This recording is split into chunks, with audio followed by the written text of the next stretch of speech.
नमस्कार। स्त्री India sports foundation के आज बहुत ही खास पहल में हमारे साथ डॉक्टर मल्लिका नड्डा मैम जुड़ी हैं। आज हम लोग एक नई पहल शुरू कर रहे हैं जिसका नाम है शक्ति संवाद। और नवरात्रे से बेहतर और डॉक्टर मल्लिका नड्डा से बेहतर पहला गेस्ट हमारा क्या हो सकता है, जो कि खुद एक ऐसे क्षेत्र में काम कर रही हैं जहां पर शायद उन बच्चों के खुद के पेरेंट्स भी एक समय पर आके थक जाते हैं और बहुत चैलेंज फील करते हैं कि हम उन कैसे उन बच्चों को मैनेज करें, चलाएं और कैसे उनके जीवन को हम आगे बढ़ाएं और लेके जाएं। उस क्षेत्र में डॉक्टर मल्लिका नड्डा मैम काम कर रही हैं और लगभग 30 वर्षों से महिलाओं और बच्चों के लिए तो वो काम कर ही रही हैं। और स्पेशली इंटेलेक्चुअली डिसेबिलिटीज से ग्रसित बच्चों के साथ वो लंबे टाइम से काम कर रही हैं और ये बहुत बड़ा कॉज है। राइट नाउ वो प्रेसिडेंट हैं स्पेशल ओलंपिक भारत की, चेयरपर्सन हैं special Olympic Asia Pacific advisory council की, और महिलाओं बच्चियों के लिए लंबे समय से काम कर रही हैं। आइए आज नवरात्रे के पर्व पर शक्ति की, वो खुद बहुत बड़ी उपासक हैं क्योंकि वो बंगाली हैं और जबलपुर से आती हैं। और इसमें तो कोई डाउट ही नहीं है, बंगाल और हमारे बंगाली लोग जो हैं वो माँ शक्ति के आराधक होते हैं और माँ शक्ति की उन पे काफी कृपा है। और मैम के चेहरे के तेज से भी आप ये लगा सकते हैं कि माँ शक्ति की उन पे कृपा है। तो हमारी पहली गेस्ट शक्ति संवाद में डॉक्टर मल्लिका मैम का बहुत बहुत स्वागत है। Ma'am, I am very inspire of your work और मैं आज जानना चाहती हूँ कि ठीक है, लोग अपने बच्चों को पढ़ाते हैं, लाइक उनको उनके साथ जी रहे हैं, चीजें कर रहे हैं क्योंकि वो उनके पेरेंट्स हैं, उनके लिए इजी है फिर भी क्योंकि उनके पेरेंट्स हैं, उनको पढ़ाना लिखाना खिलाना। बट आप एज अ थर्ड पर्सन इस क्षेत्र में कैसे आई?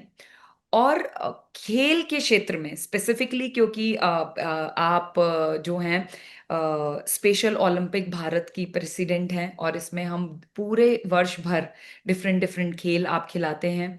तो आप बताइए कि कैसे आज जब खेल के क्षेत्र में शक्ति और ऊर्जा से लेवरेज बेटियों को आगे बढ़ता देखती हैं तो आप कैसा अनुभव फील करती हैं और कैसे आपका इस क्षेत्र में आना हुआ? ये मेरा पहला सवाल है आपसे। शारदीय नवरात्रि के उपलक्ष्य में ये पहला इंटरव्यू माँ दुर्गा के चरणों में समर्पित करती हूँ। और स्त्री इंडिया स्पोर्ट्स फाउंडेशन, जिन्होंने एक ये नया संकल्प लिया है कि महिला और खेल, इस विषय को नवरात्रों से जोड़ते हुए और सबके बीच में ले जाना, इसके लिए उनको बधाई देती हूँ कि महिला शक्ति स्वरूपा तो है ही, और इस शक्ति स्वरूपा को खेल के माध्यम से हम कैसे आगे बढ़ा सकते हैं और वो कैसे आगे बढ़ रही है, ये एक महत्वपूर्ण विषय है। स्पेशल ओलंपिक्स और खेल, इससे जुड़ने का एक विशेष कारण है। चेतना संस्था और विकलांग सेवा भारती जैसे दो संस्थाओं की स्थापना मैंने की, और इसके माध्यम से मानसिक दिव्यांगता से ग्रसित बच्चों के लिए स्पेशल स्कूल के माध्यम से इनको आत्मनिर्भर बनाना, इनके इनको सुविधाएं देना, इनको शिक्षा के साथ जोड़ना, इनको खेलों के साथ जोड़ना, और इनकी छोटी छोटी जो समस्याएं हैं, जो छोटे छोटे प्रॉब्लम्स हैं, डेली रूटीन के प्रॉब्लम्स हैं, उन सब को देखते हुए ये उसके माध्यम से हमारे विशेष बच्चों को एक अच्छी फैसिलिटी देना, और उसके माध्यम से इनको शिक्षा, खेल और आत्मनिर्भर निर्भरता के साथ जोड़ना। इस प्रयास से हमने ये संस्थाओं की स्थापना की, और इन संस्थाओं में काम करते करते जब ये खेलों के माध्यम से ये आगे बढ़ सकते हैं, समाज की मुख्य धारा से जुड़ सकते हैं और राष्ट्रीय और अंतर्राष्ट्रीय ख्याति प्राप्त कर सकते हैं।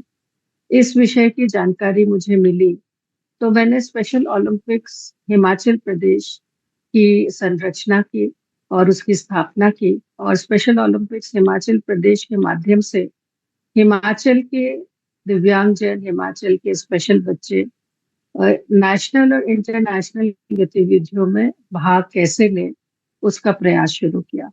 तो मुझे लगता है सभी स्कूल्स जो दिव्यांगता से जुड़े हुए हैं उनको स्पेशल ओलंपिक्स के अम्ब्रेला के अंतर्गत साथ जोड़ते हुए सभी जिलों में ऐसे दिव्यांगजनों को अवसर मिले, इसका प्रयास करते हुए स्पेशल ओलंपिक्स हिमाचल प्रदेश के माध्यम से इनको खेलों की दिशा में ले जाने का एक प्रयास किया।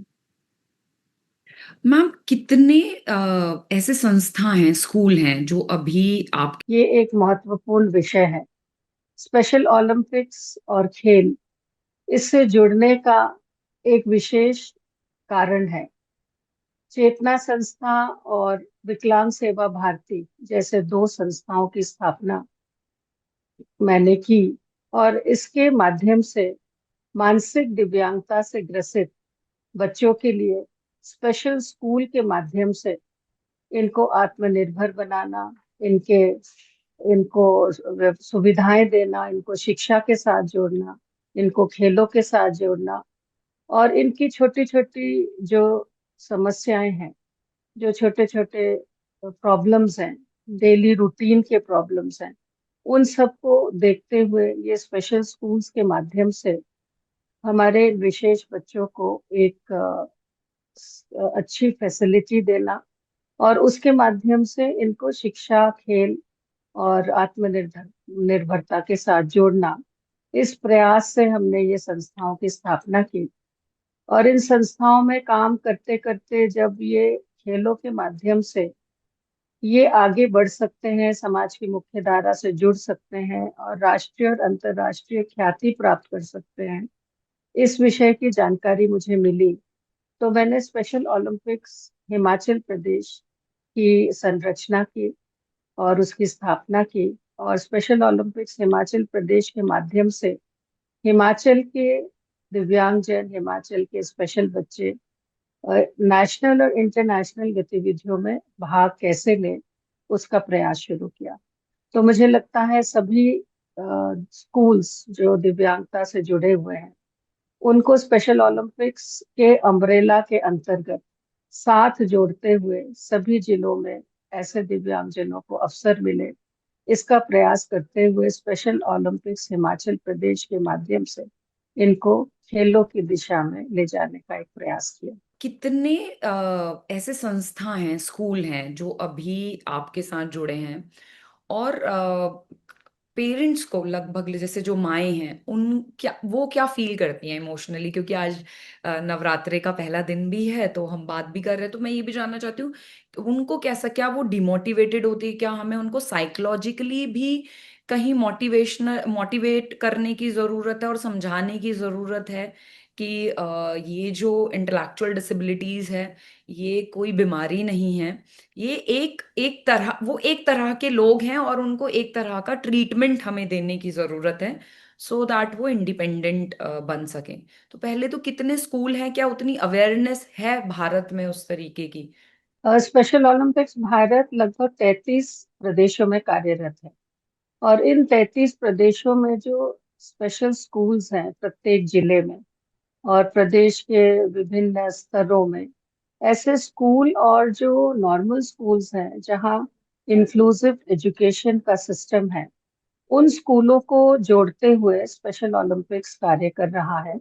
हमारे 3 पिलर्स हैं, हेल्थ, एजुकेशन एंड स्पोर्ट्स।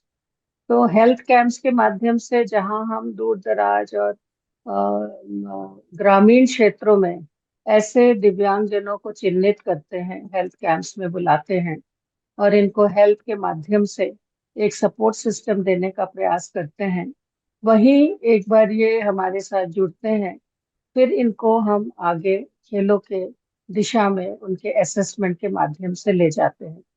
तो मुझे लगता है प्रत्येक जिले में लगभग 30 से 40 ऐसे विशेष स्कूल्स बच्चों के हैं जो सभी प्रकार की दिव्यांगता के साथ कार्य करती हैं। यूनिवर्सिटीज हैं जो दिव्यांग विश्वविद्यालय के नाम से चल रही हैं, और कई सारे इंक्लूसिव यूनिफाइड स्कूल्स हैं जिनमें स्पेशल बच्चे होते हैं, स्पेशल स्कूल्स हैं जिसमें सिर्फ दिव्यांगजन ही होते हैं। तो इन सभी को अगर हम एक असेसमेंट करें तो कम से कम हजारों की संख्या में ऐसे स्कूल्स हैं जिनको हम स्पेशल ओलंपिक्स के अंतर्गत लाने का प्रयास कर रहे हैं हमारे कार्यक्रमों के माध्यम से। और हमारे जो प्रदेश स्तर के हमारी जो बॉडीज हैं, जो कमिटीज हैं, वो अपने अपने प्रदेशों में जिला स्तर से कार्यक्रम शुरू करके प्रदेश स्तर तक के कार्यक्रम कराने का प्रयास करते हैं।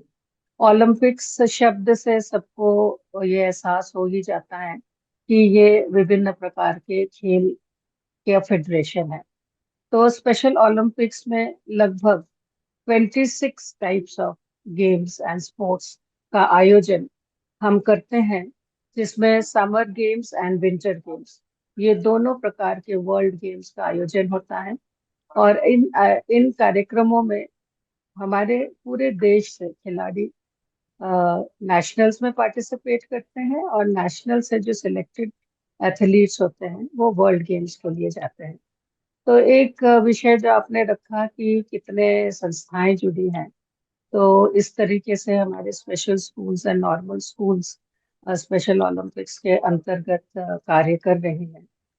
हम भारत सरकार एजुकेशन डिपार्टमेंट के साथ सामयिक शिक्षा के अंतर्गत जो गवर्नमेंट स्कूल्स हैं उसके कोचेस एंड स्पेशल एजुकेटर्स को यूनिफाइड गेम्स एंड स्पोर्ट्स की ट्रेनिंग दे रहे हैं, और उसके माध्यम से यूनिफाइड गेम्स जो नॉर्मल और स्पेशल दोनों एक साथ खेल सके, ऐसे गेम्स की शुरुआत स्कूलों में हो, और एक इन बच्चों को समझने का अवसर सामान्य विद्यार्थियों को भी मिले, और इनकी समस्याओं को, इनकी स्थिति को देखने का भी अवसर मिले। तो हैंड होल्डिंग जैसे हम कहते हैं, वैसे हमारे इन विशेष बच्चों के मेंटर्स हमारे नॉर्मल बच्चे होते हैं, स्टूडेंट्स होते हैं।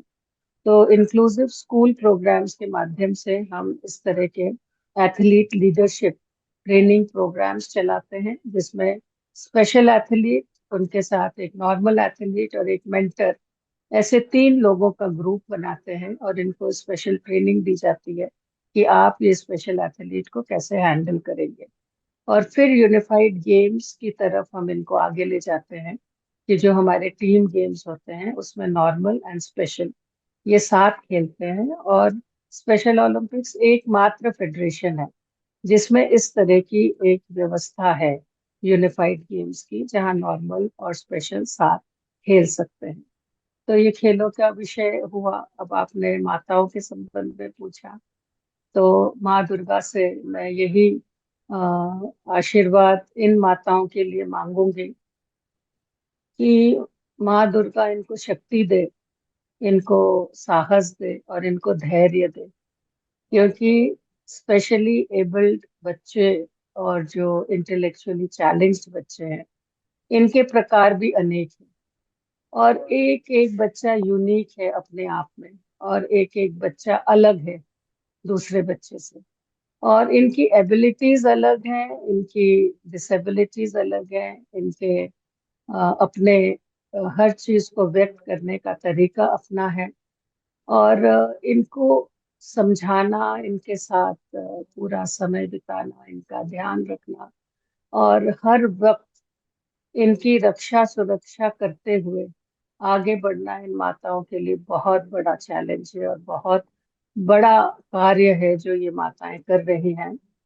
मैं इन माताओं को जहाँ शत शत नमन करती हूँ, जो इन बच्चों के साथ दिन रात दौड़े रहते हैं कि ये हमारा बच्चा क्या कर सके और इनको हम क्या करा सके।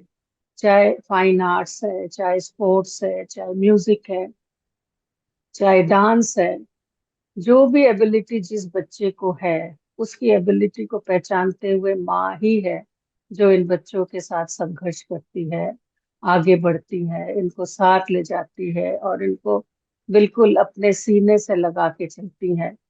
तो ये माताओं के लिए एक बहुत बड़ा चैलेंज का विषय है, और ये इस कार्य को निरंतर कर रही हैं और लाइफ लॉन्ग करेंगी।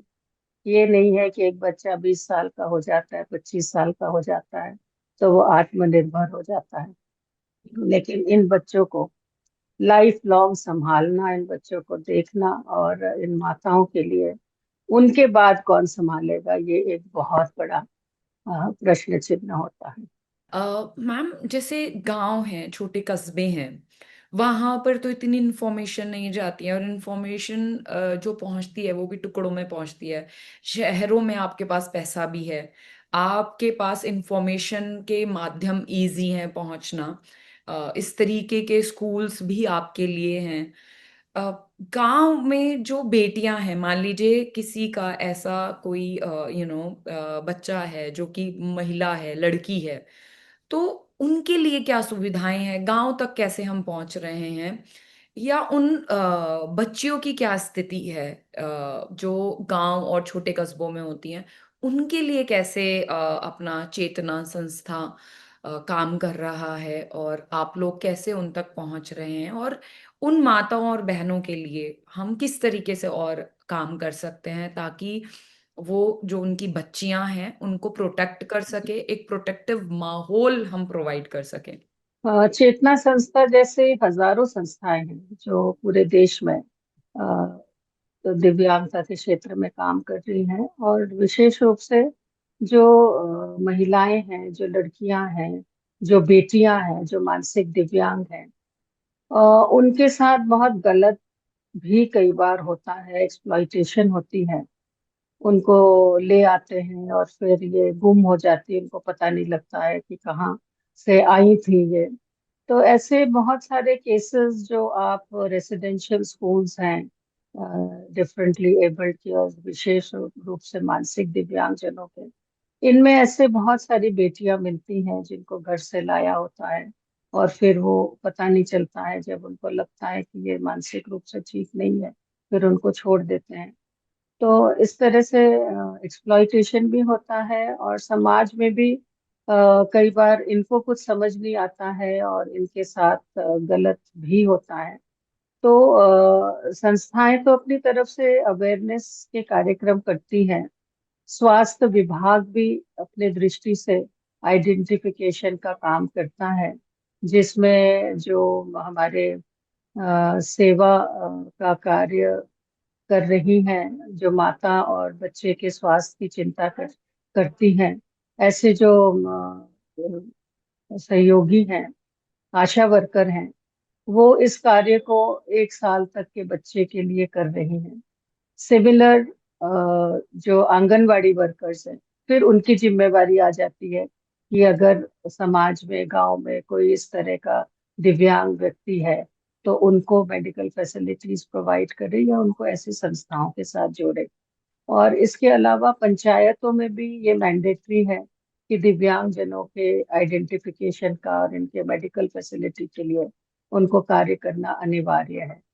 तो जागरूकता बहुत आवश्यक है, और कई स्थानों में ये भी होता है कि परिवार ही ये बताना नहीं चाहता है कि उनके परिवार में कोई दिव्यांगजन है, वो बाहर नहीं लाना चाहता है, वो उनको कहीं लेके नहीं जाना चाहता है। और कई बार ऐसे भी केसेस आते हैं कि घर में इन बच्चों को बांध के भी रखा जाता है, बंद करके भी रखा जाता है, क्योंकि इतने लोग परिवार में होते नहीं हैं इनका देखभाल करने के लिए। तो फिर संस्थाएं और सरकार के माध्यम से ही इनके प्रति जो जागरूकता है उसको फैलाने का प्रयास भी होता है, और इनको संरक्षण देने का भी एक प्रयास होता है। तो हर प्रकार से कार्य करने के लिए हम सब आगे बढ़ रहे हैं। तो मुझे लगता है जितना समाज की जिम्मेवारी है उतनी ही ऐसी संस्थाओं की जिम्मेवारी है, और वैसे ही सरकार अपनी जिम्मेवारी को समझते हुए इस कार्य को आगे बढ़ाने का प्रयास कर रहा है। खेल, आपको क्या लगता है कि खेल क्या इनके जीवन को काफी चेंज कर पाता है, क्या खेल से इनके जीवन में जो कमी है कहीं ना कहीं, क्या वो फुलफिलमेंट हो पाती है खेलों के जरिए से? क्रांति खेल से इस विषय को स्पेशल ओलंपिक्स भारत आगे बढ़ा रहा है, और जिस तरह से हम खेलों के माध्यम से किसी के व्यक्तित्व का विकास करते हैं, वैसे ही दिव्यांगजनों में भी खेलों के माध्यम से बहुत परिवर्तन आता है। और जब इनको एक अचीवमेंट की अनुभूति होती है, इनके पेरेंट्स को, इनके माताओं को ये लगता है कि नहीं ये कुछ कर सकते हैं, तो ये पूरे सोच में परिवर्तन लाता है।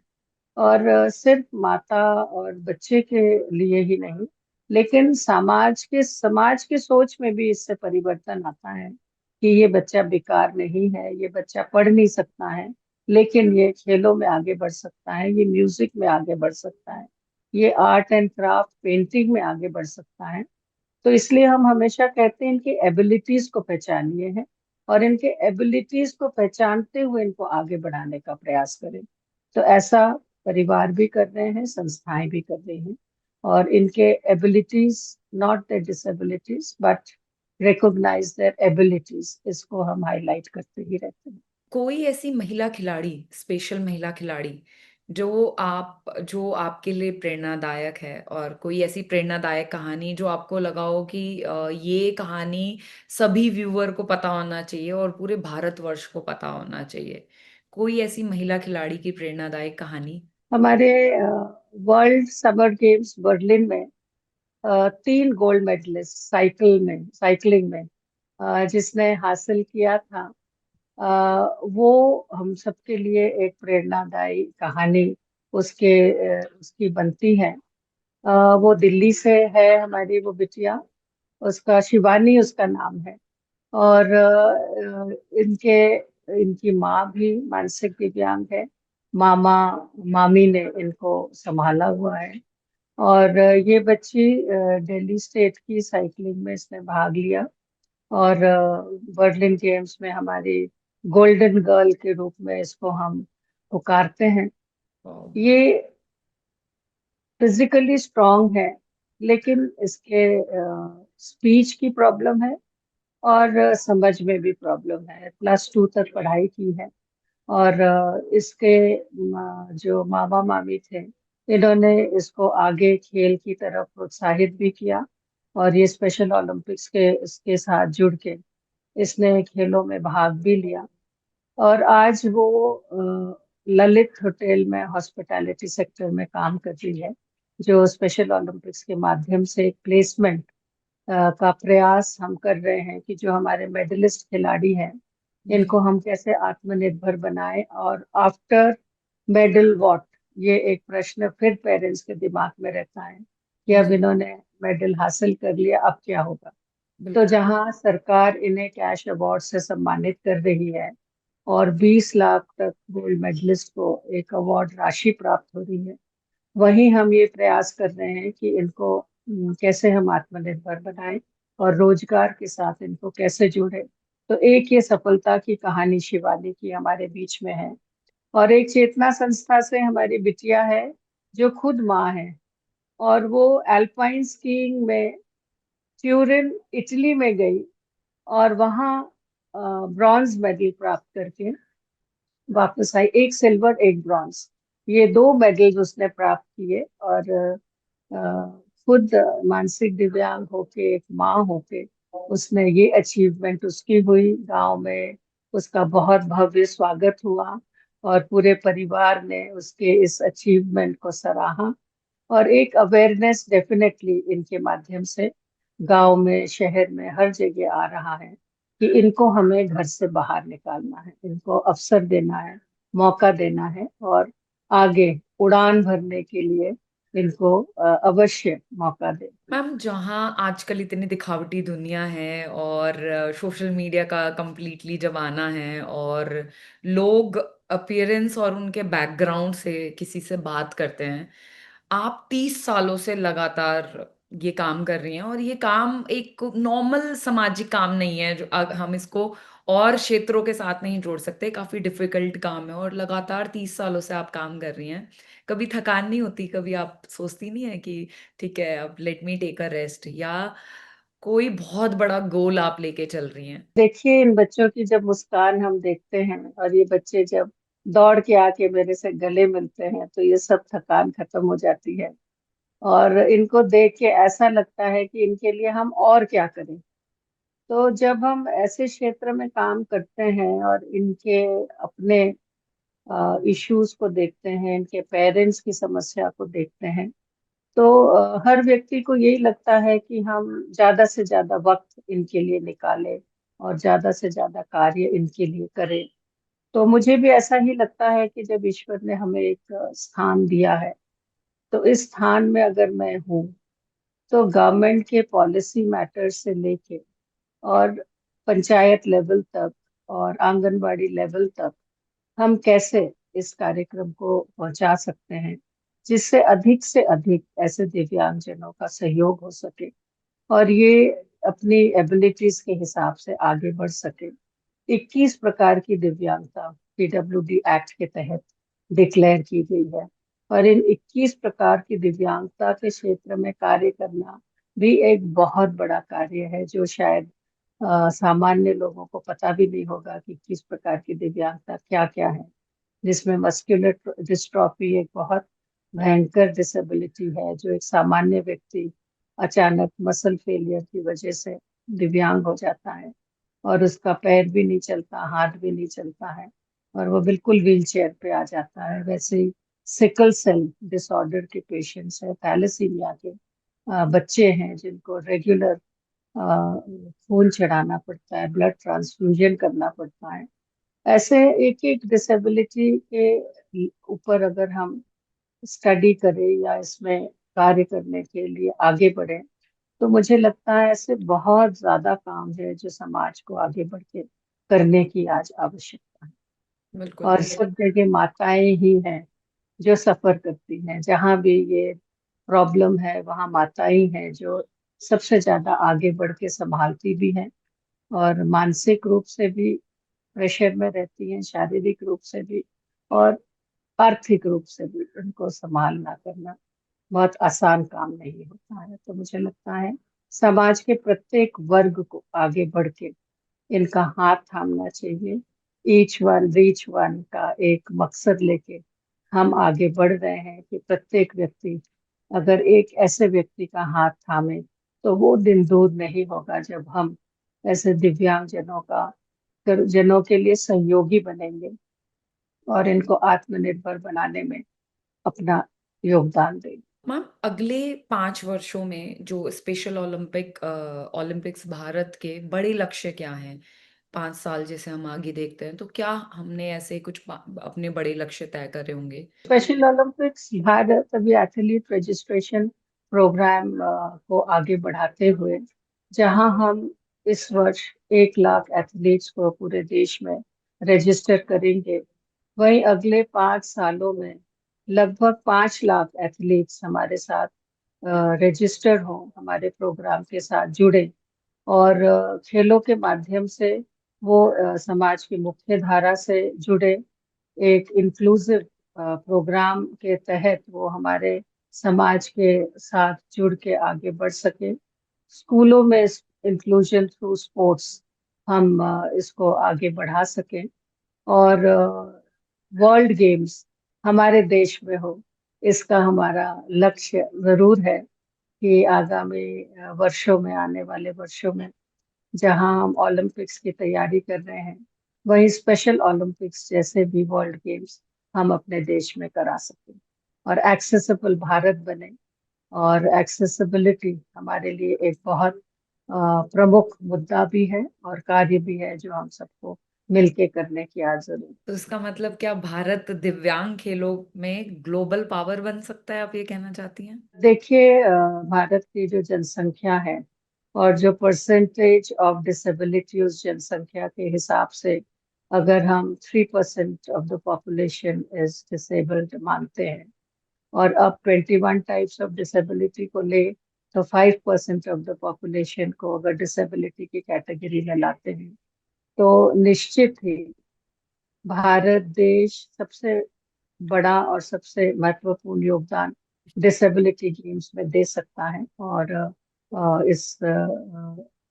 मतलब एक महत्वपूर्ण स्थान भारत का इस दृष्टि से बन सकता मैम, हमारे समाज की मतलब भारत में आपको क्या लगता है कि हमारी मानसिकता और इंटरनेशनल जो अदर कंट्री हैं उनकी मानसिकता इन लोगों में कितना डिफरेंस है, और हमें और क्या ऐसा करने की जरूरत है कि हम और सहिष्णु बने, बिल्कुल आपकी तरह।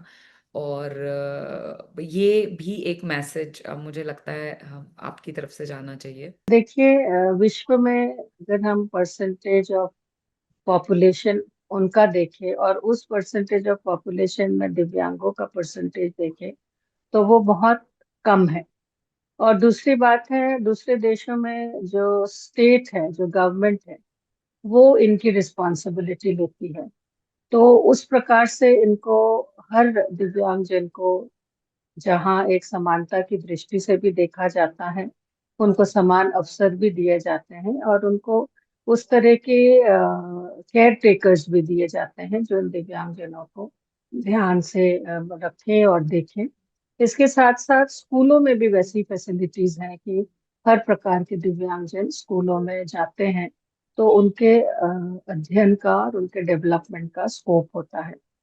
हमारी नई शिक्षा नीति के अंतर्गत जहां हम इंक्लूसिव एजुकेशन की बात अब हमने शुरू की है और कंपलसरी किया है, अब हमारे भी देश में स्कूलों में ये सुविधा दिव्यांगजनों को जब अध्ययन की मिलेगी, इनके साथ इनके स्पेशल एजुकेटर्स मिलेंगे इनको सहयोग करने के लिए, और एक परसेंटेज ऑफ रिजर्वेशन एजुकेशन में दिया जा रहा है, इसके माध्यम से निश्चित रूप से हमारे देश में इस दिशा में प्रगति हो रही है। लेकिन अभी भी बहुत कुछ करने की आवश्यकता है। मैम, क्या इसमें बहुत महत्वपूर्ण रोल है स्पोर्ट्स साइंस का और न्यूट्रिशन का? वहां पर कहाँ तक हम सक्सेसफुल हैं और कहाँ हमारे फेल्योर्स हैं जिसको हमें अचीव करना चाहिए? देखिए, डिसेबिलिटी एक बहुत डेप्थ में जाने वाला विषय है।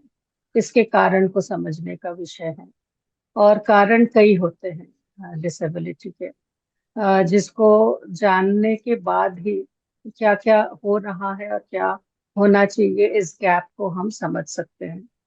अब डिसेबिलिटी के रोकथाम के लिए तो जैसे आशा वर्कर्स के माध्यम से गर्भवती माताओं का ध्यान रखा जा रहा है, वैक्सीनेशन दिए जा रहे हैं। इवन बर्थ हॉस्पिटल्स में हो, जिसमें कोई प्रॉब्लम डिलीवरी के टाइम ना हो और कोई डिसेबिलिटी इश्यूज ना आए, इसका भी ध्यान रखा जा रहा है। और even after the birth of the child, vaccinations पूरे बच्चे को लगे, इसका भी ध्यान रखा जा रहा है। तो 1 साल तक, 2 साल तक का जो केयर आशा वर्कर्स दे रही हैं, उसमें रोकथाम और प्रिवेंशन के तरफ तो कार्य काफी तेजी से पूरे देश में स्वास्थ्य विभाग के द्वारा किया जा रहा है। लेकिन जब आइडेंटिफाई हो जाते हैं दिव्यांग, कि दिव्यांग बच्चे हैं, या जैसे आपको अभी मैंने बताया जो थैलेसीमिया पेशेंट्स हैं, जी। थैलेसीमिया जेनेटिक है, उसी तरह से कई सारे डिसेबिलिटी है जो जेनेटिक है, जिसके टेस्ट होने से अगर पेरेंट्स को अवेयरनेस हो, पता चल जाए, तो शायद हम इस तरह के थैलेसीमिक बच्चों को प्रिवेंट कर सके, कि ऐसे बच्चे और ऐसी प्रॉब्लम आगे ना आ सके। ऐसे थैलेसीमिया पेशेंट्स के बहुत सारे अभिभावकों के बहुत सारे प्रश्न हैं, जिसको रिजॉल्व करने की बहुत ज़रूरत है। बोन मैरो ट्रांसप्लांट की सुविधा इनके लिए आवश्यक है, ब्लड ट्रांसफ्यूजन के लिए व्यवस्था की आवश्यक है, और इसको रोकथाम की ज़रूरत है। तो प्रेगनेंसी के टाइम जो टेस्ट होते हैं, उसकी ज़रूरत है। तो ऐसे डिफरेंट टाइप्स ऑफ डिसेबिलिटी के डिफरेंट कॉजेज हैं, और उसके आगे रिहैबिलिटेशन के डिफरेंट डिफरेंट स्टेप्स है।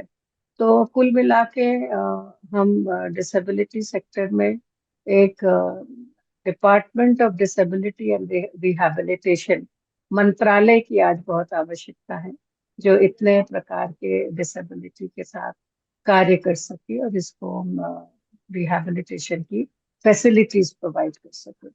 तो एक ये महत्वपूर्ण विषय है जिसको हम आगे रखने का प्रयास कर रहे हैं, इस विषय को। मैम, मुझे पता है आपके पास समय बहुत कम है, पर जाते जाते मैं एक छोटा सा एक और मेरा सवाल है। इन सारी बातों से उसके इतर, क्योंकि नवरात्रों का समय है, माँ दुर्गा का टाइम है, कुछ अपनी माँ के बारे में बताइए। और क्या कुछ ऐसा जिससे आप इतने इंस्पायर हुई हो, और फिर जो ये लंबा समय है लगभग 30 वर्षों का सेवा के क्षेत्र में, आपने क्या क्या इंस्पिरेशन ली उनसे, और कुछ अपनी माँ के बारे में बताइए आप। मेरी माता जी जयश्री बैनर्जी, जो पुराने समय की हिस्ट्री में एमए, ज्योग्राफी में एमए थी, और बहुत शिक्षित और बहुत बोल्ड महिला थी, जिन्होंने अपने जीवन काल में बहुत संघर्ष किया संगठन के लिए। जनसंघ से जनता पार्टी और जनता पार्टी से भारतीय जनता पार्टी तक की यात्रा उन्होंने जहाँ राजनीति में देखी, वहीं इमरजेंसी के दौरान 19 महीने वो जेल भी रही, जब उनके बच्चे, हम लोग सब बहुत छोटे थे। तो ये एक उनके जीवन का संघर्ष है। और एक छोटे से कार्यकर्ता के रूप में कार्य शुरू करके एक मेंबर ऑफ पार्लियामेंट तक की यात्रा उनके जीवन के 40 साल की यात्रा रही है। तो वो हम सबके लिए प्रेरणा रही कि घर परिवार सबको संभालते हुए उन्होंने सामाजिक और राजनीतिक क्षेत्र में अपना योगदान दिया, कार्य किया। और उस समय कार्य किया जब बहुत लोग और महिलाएं राजनीतिक क्षेत्र में नहीं निकल पाती थी, तो उनको निकालने का प्रयास किया, और आगे बढ़ के बहुत यातनाएं भी सही, बहुत कष्ट भी सहे, और राजनीति में महिलाओं को आगे बढ़ाने के लिए और सब घर से निकालने में उनका बहुत योगदान रहा। उनसे ही हम लोगों को प्रेरणा मिली कि अपने अलावा भी हमें कुछ करना है, सोचना है। और अपने लिए तो सब जीते हैं, औरों के लिए जीना ही जीना है। और इस मूल मंत्र के साथ जो उन्होंने हमको शिक्षा दी और उनसे जो हमने सीखा, उस कार्य को सामाजिक क्षेत्र में रख करने का और बढ़ाने का प्रयास किया। हमारी बड़ी दीदी रूमा बैनर्जी ने भी बैंगलोर में जाके इस कार्य को किया, और वो भी मेरे लिए प्रेरणा रही। तो माँ और माँ समान मेरी बड़ी दीदी दोनों हमारे लिए प्रेरणा है। और संघ परिवार के होने के कारण संघ और विद्यार्थी परिषद ने भी हमें बहुत रास्ता दिखाया इस क्षेत्र में कार्य करने का। और मैंने अपनी तरफ से इस कार्य को करने का पूरा प्रयास किया है। मैम बहुत बहुत धन्यवाद आज के शक्ति संवाद में, और इससे अच्छी पहल और इससे अच्छा एपिसोड मुझे नहीं लगता हो सकता है। होपफुली जो हमारे व्यूअर हैं उन तक ये बात पहुंचे, और स्त्री इंडिया स्पोर्ट फाउंडेशन कहीं ना कहीं आपके इस बड़े मुहिम में एक छोटा सा सपोर्ट कर पाए, आप तक कुछ लोगों को पहुंचा पाए। ये हमारा प्रयास रहेगा। और जो आप काम कर रही हैं, शायद मेरे ये दो शब्द और बहुत छोटे हैं आपके इस बड़े काम के आगे। और बहुत मुझे लगता है जैसे मैं बहुत गदगद हूँ आप जैसी महिला शक्ति स्वरूप स्त्री से मिलके, उसी तरीके से और लोग भी इंस्पायर होंगे हमारे इस संवाद से आज। और किसी ने बखूबी ही कहा है माँ के बारे में कि फर्क नहीं पड़ता कि दुनिया क्या कहती है, फर्क नहीं पड़ता कि दुनिया क्या कहती है, मैं खूबसूरत हूँ बहुत, ये मेरी माँ कहती है। और इसका आप तो सभी की माँ हैं, और आप इसका जीता जागता उदाहरण है। बहुत बहुत धन्यवाद ma'am. Thank you so much ma'am. बहुत धन्यवाद, बहुत धन्यवाद। धन्यवाद।